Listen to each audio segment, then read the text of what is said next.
Hello everybody, AOG Gaming here, back with another video on Dislyte. Um, I've been posting in a while for Dislyte and games in general, but I am trying to, so please bear with me. I got new espers that I didn't show before. So, where did I get it? So I have Queen Mother Jin Yu Yao now. Nothing big to say about that other than that she dispels buffs. She is AP control kind of, and then she just transfers debuffs to the enemy. That's pretty much it. And then her passive, she can't be controlled, and she dispels one debuff from each ally, and then heals them. So she's definitely support, obviously. Um, she's pretty good, but I don't know. It's okay. The silence, or it's stun. Sorry, stun in the on her basic is actually pretty good. Um, and then she gains some RP. So she's a speedy support that debuffs. So very good for APEP. I did not want to get her because you can get her for free by doing APEP, just blitzing. So it's a little bit of a downer, but she is a good Esper, free legendary Esper. I'm never gonna complain about that. Because I did get better chances when I was pulling, and who else did I get? Oh yeah, I got Intisar. She seems like an AoE nuke kind of, but with single target, and she can't be targeted by single target because she has stealth. Unless you not purge, but you remove the buff from the enemy or from Intisar herself. She deals true damage against the bosses. It's only 3%, which is not a lot, but it does inflict defend attack down. Sorry, and it does deal the initial damage, so it is plus 3% basically. Um, but then normally it would be 50 plus 15 true damage. Also, you want less enemies for her second skill. It increases debuffs, so it's good for. That's why I said she's kind of AOE single target because her first skill does these attacks one enemy twice and does defense down.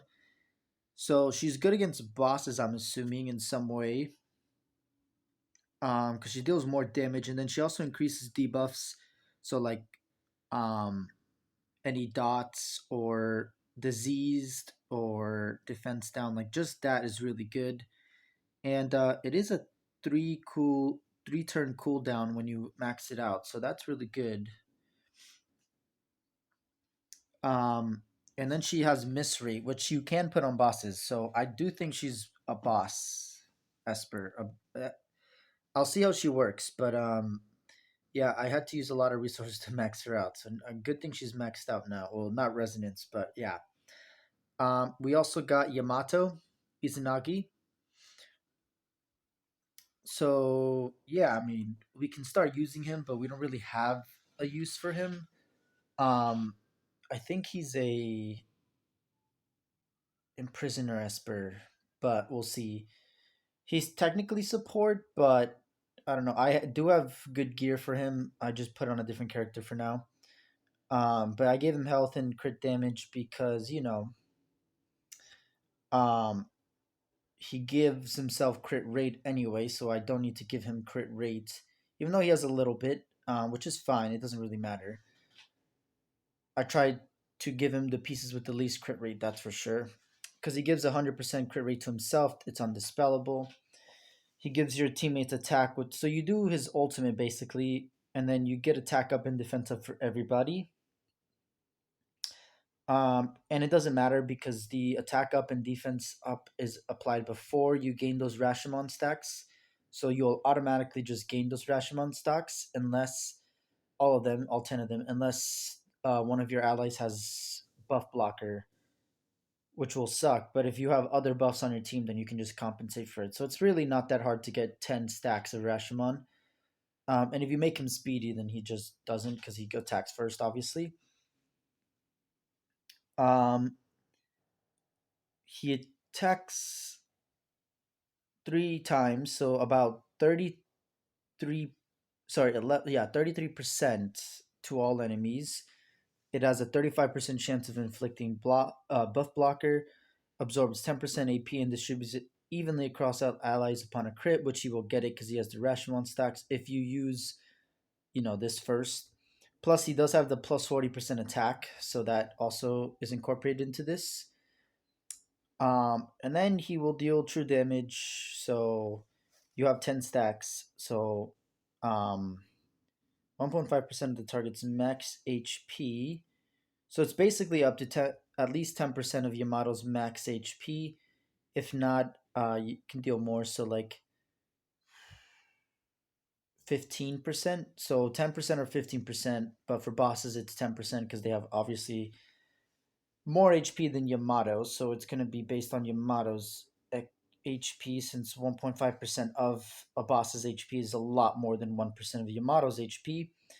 And that's also why I gave him this, so that even like if he's not facing bosses, he can still AoE nuke normal enemies.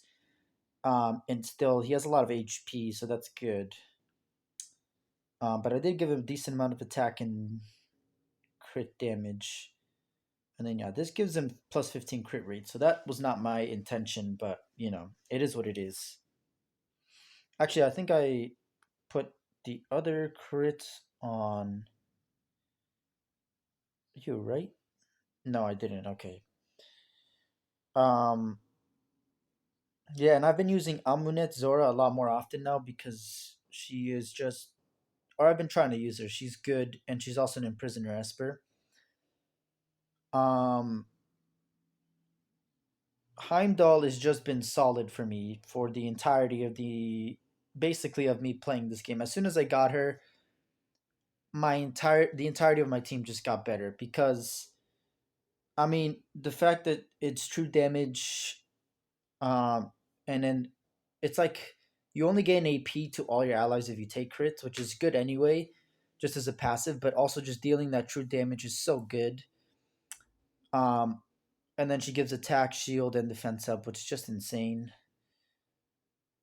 And then inflicting attack down is good, and then stun is good for nuking, for AoE nuking, because with Havid, I have Havid too, Samash, you can use his debuffs to basically deal extra damage and just support your entire team. And then the stun just gives you either the ability to recharge or basically get your cooldowns get your abilities off of cooldown. Um, because they're stunned, so they have to take a whole nother turn before they can attack again. So it's really good.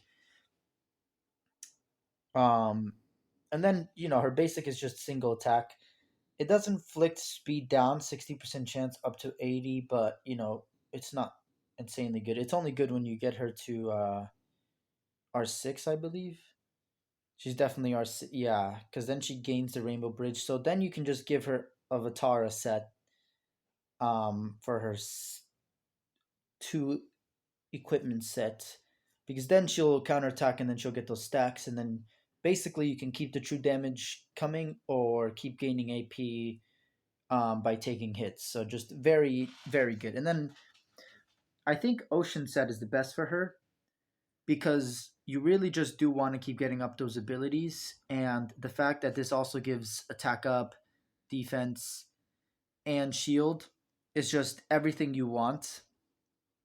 Um, it doesn't heal, so you obviously need a healer, but basically everything else that a healer doesn't provide, she provides. So with Ahmed, it's really good because then Ahmed gives speed as well as heals, a little bit of attack, but it doesn't really matter that much. It'll actually help Ashley out, but yeah, that's the way I've been using her. And then if I can get her to R6, then I'll use the Avatar set. Um, so yeah, that's basically where I'm at with my espers. And then I've been using supports like Kara, Clara, Sif Sally, um, Yeah, and then of course I use Mateo sometimes because the event. I need him for my phase two Chimera event. Izanagi, I've been trying to use him, but like I said, he's okay. He's not that powerful. Um, so let's look at his resonance. So gaining an extra turn is insane because now you guarantee that extra attack, and then it's basically you just give him a little speed. So he's definitely R6. Thunder Surge seems very good because now he gets that guaranteed AP absorption. Um, and again, he's attacking enemies 3 times. And then he dispels buffs upon a crit, which he gives himself 100% crit rate. And then he attacks enemies multiple times. So 3 times on his second skill, and then 1 time on his second or first skill, sorry. 2 times on one enemy. But it's still pretty good. The cooldown is a lot though on this. 4 turns max. So really you want to give him a lot of attack. Make sure he survives so you can give him speed or make him bulky with HP and defense. Um, and then that's it. Like he is literally just to start your nuke at R0. He basically adds to AoE damage a consistent amount. Um, and then with the buff blocker, just helps you out. True damage is good, but that he's really not that insanely good. And then 60% chance for stun is not that great either. um, so yeah, I don't think I'm going to be using him a lot, but I'm still glad that I got him because he's just a legendary Esper. I think they need to buff him. And speaking of buffs for Espers, if you guys all know, they already released um, Esper Balance Adjustment Notice. Um, Raven, they basically made her more AoE nuke. Um, and you want your enemies to not have buffs. So you want Beyond the or what's her name? Sorry, what's her name? Poseidon, right? Beyondia. I think that's how you pronounce it. Beyondina. Beyondina. Okay. Because she also goes with the fact that characters or your enemies should not have deep or should not be buffed so that you can deal more damage or ignore defense. So, well, specifically Poseidon, 70% chance of dispelling all buffs on one random enemy at the start of her turn, and it does not miss and it can't be resisted. So it's basically using her with Odin very essential. Does it's not required, but it's essential because I mean they both go so well together. And then you have the buff blocker with Tidal Wave. So yeah, very good. So yeah, Raven is basically going to be a little bit better.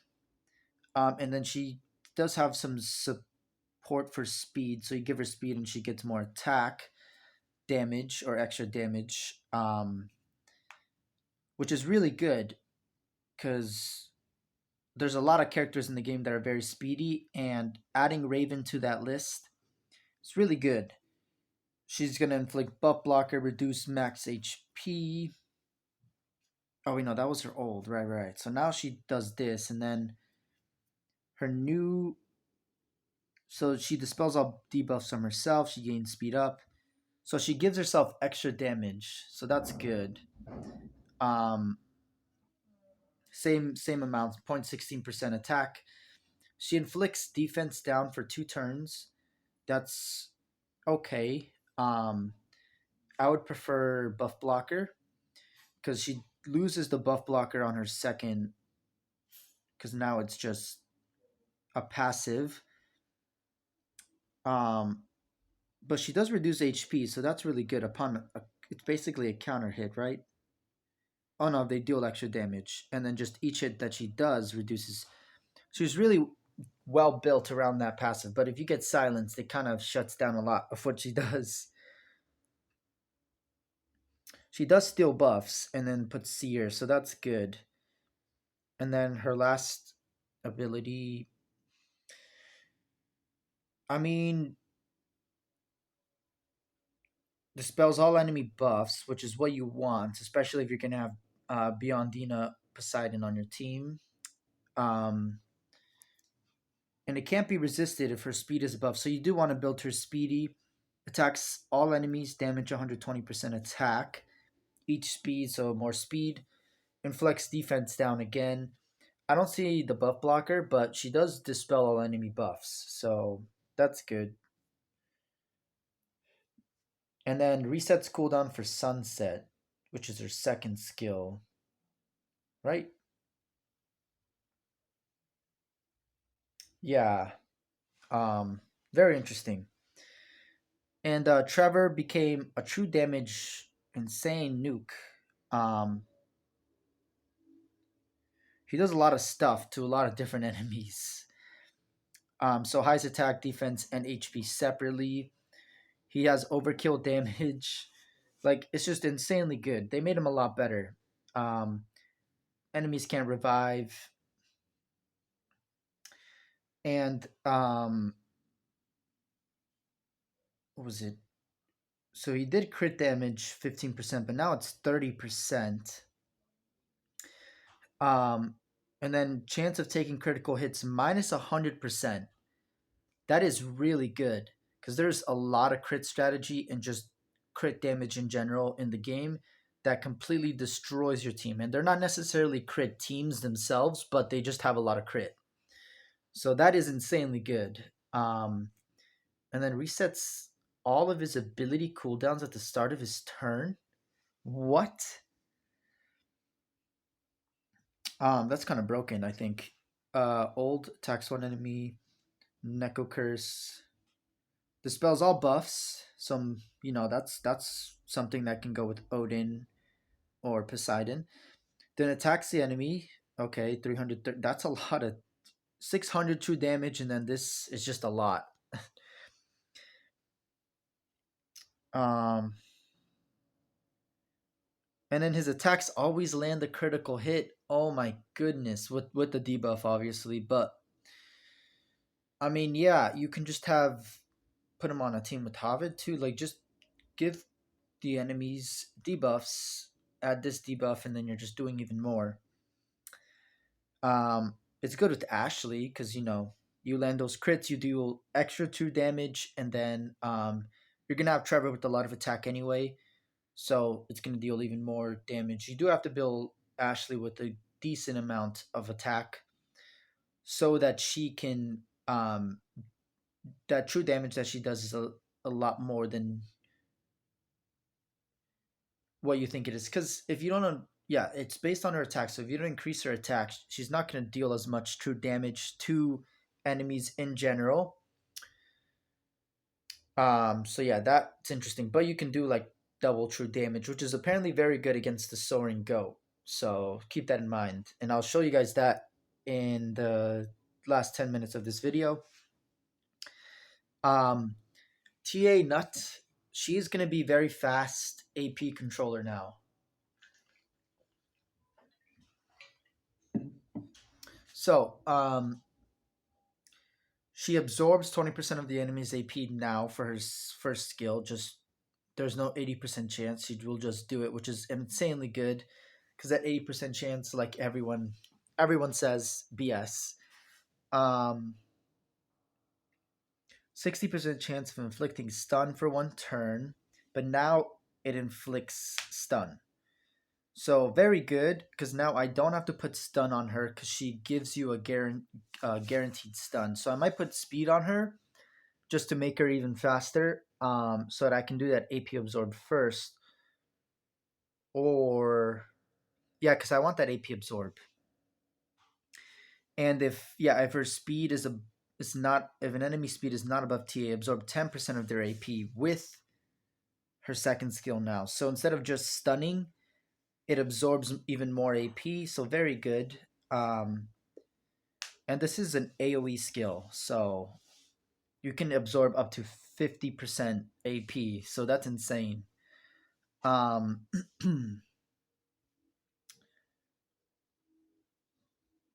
wait, is that just her first skill? Oh no, that's ability two. Yeah, attacks all enemies. Damage. Wait. What? No. Ability one, ability two. Why is there two? So old and then new, and then it says old and then new again. Speed down for 2 turns. If an enemy's speed is not above T's, absorb 10% of their AP. Yeah, this is not in the game yet, right? Wait. Yeah, well, they haven't said when they're doing it yet, so yeah, she's basically just gonna become speedier, and her third ability, if the AP of the non-boss enemy with the highest AP percentage is above that of the ally with the lowest AP percentage, swaps their AP, and it's not regarded as an AP boost or reduction, so you can't resist it. I don't think so. Then she attacks all enemies, dispels one buff from each enemy, absorb 30%, shares it. Okay, yeah. So really, just the enemies are gonna have no AP. So TA is gonna become essential for any team that's trying to do anything with AP. Because if you can reduce AP with just one character, it's gonna be insane.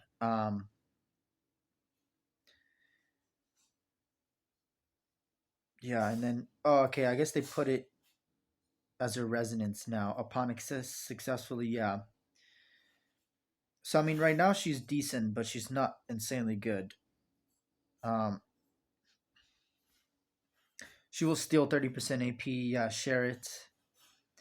Inflicting speed and then stun, and it's only 60% chance of stun, which is why I gave her. Um, oh no, she does have speed. She she kind of pretty much stuns very easily though.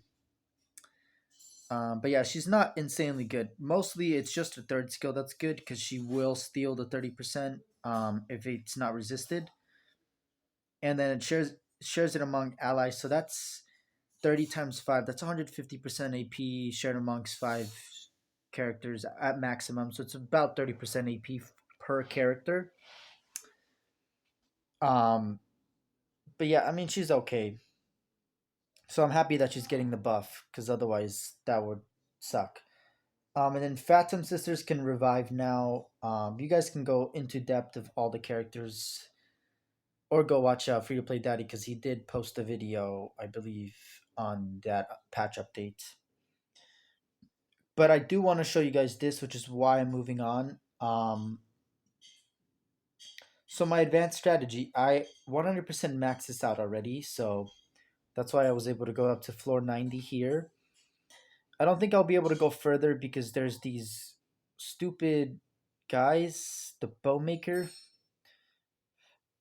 and they do so much damage, because it ignores defense, and then they're level 124, so I've been having to increase the speed of my team just to deal with the later floors on the Wither Messengers. So I just decided to like not play this anymore because it just takes like 30 minutes to do a match because I my espers are low resonance. I don't have the best gear, and I'm always just waiting for them to kill a character so that I can basically just demolish the enemy team, because after that it becomes easier. But when there's 5 characters, it just takes so long.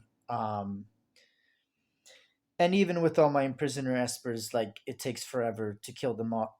Like usually I imprison them before they're dead, which is telling you a lot, because that's a strategy you use for the chimera boss. You don't use this for the towers normally. So yeah, I kind of stopped in Wither Messenger. Void Messenger though, I wanted to do these last 5 battles with you guys and just show you the team that I've been using.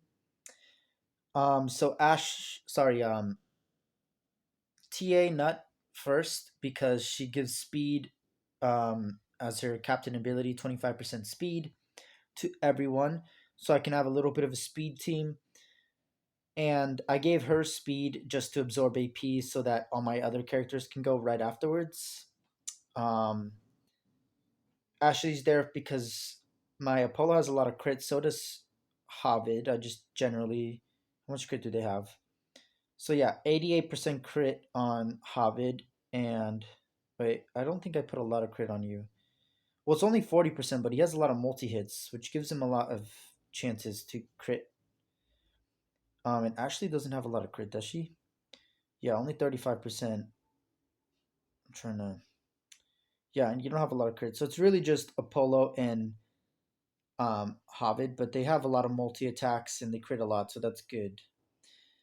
And um, three of them are there because they're in prisoner espers: Havid, Apollo, and Ashley. Or Heimdall. Well, I said Apollo already. His name's Lucas, though. And Samash.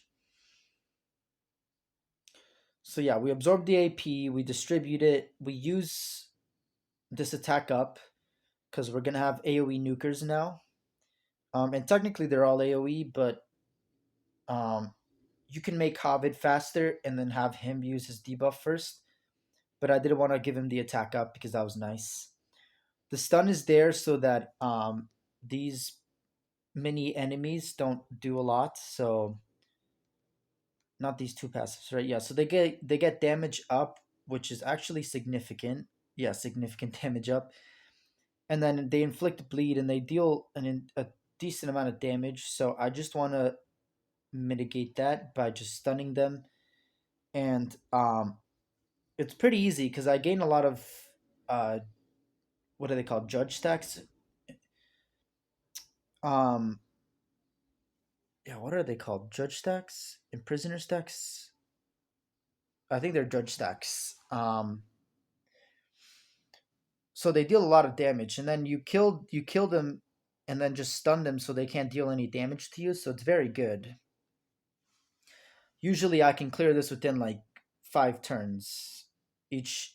Oh yeah, they're almost dead basically. So actually, let's target this dude, because then I just kill him, and then you're dead, right?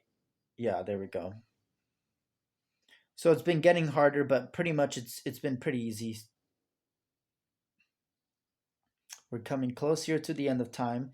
I'm just doing gameplay for the rest of it, so you guys can leave if you want. But yeah, Void Messenger, just a few floors, not any high level gameplay, but it's just to max out those abilities, which I will show you very quick at the end. And then for normal battles, there's 2 waves, and this team still is really solid. So you basically just use your ultimates, nuke everything, and then stun obviously, and then AP reduction. So very good. And then I'm going to use this. And now all you have to use is single target attacks. And we do it on you, right? Because we want to increase the stacks on everyone. Because we do 100 stacks and then we can AoE nuke everybody again, which is very good. So now we do it. Yeah, so there we go. We killed all of them basically.